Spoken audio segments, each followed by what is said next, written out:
L'agence congolaise des grands travaux est bien ferme. Il n'y a actuellement aucun souci avec le projet de construction de la route Kananga-Kalamba-Mbouji dont les travaux évoluent bien et conformément au planning tracé avec les entreprises de terrain. 18 des 230 km sont à ces jours déjà revêtus de la précieuse couche de roulement à partir du village Matamba, point kilométrique zéro du projet.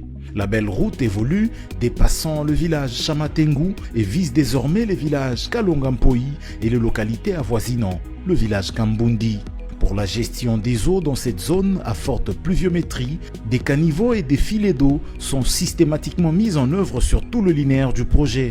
Plusieurs passages sous route sont également prévus par les études réalisées par la firme BK qui exécute la mission de contrôle de ce projet vital pour le Kasaï central.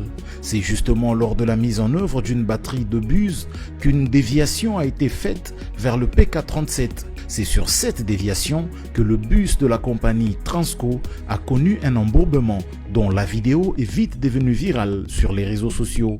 Les précisions du chef de mission de l'Agence congolaise des grands travaux sur ce projet, l'ingénieur Serge Kabengele Diboué. Il y a les bruits qui courent que la route est coupée en deux. Le trafic est interrompu.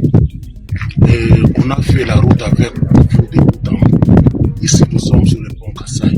C'est la frontière avec l'Angola. On a commencé au PK0 au PK230. Vous avez vu tout ce qui se passe sur la route.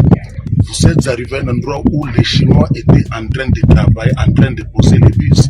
Mais quand les profanes arrivent, ils voient les Chinois couper la route, couper les bus en train d'être posés. Tout le monde crie non, la route de Kalamba-Mbouji est coupée en deux. Et pourtant, ce sont les travaux qui se font à pose des bus. Alors nous sommes là, contrairement à tout ce qui s'est dit. Vous-même, vous avez parcouru la route. Et les travaux évoluent.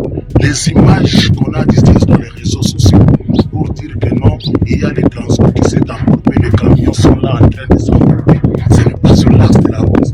Et quand les Chinois posent les bus, le trafic n'est pas interrompu.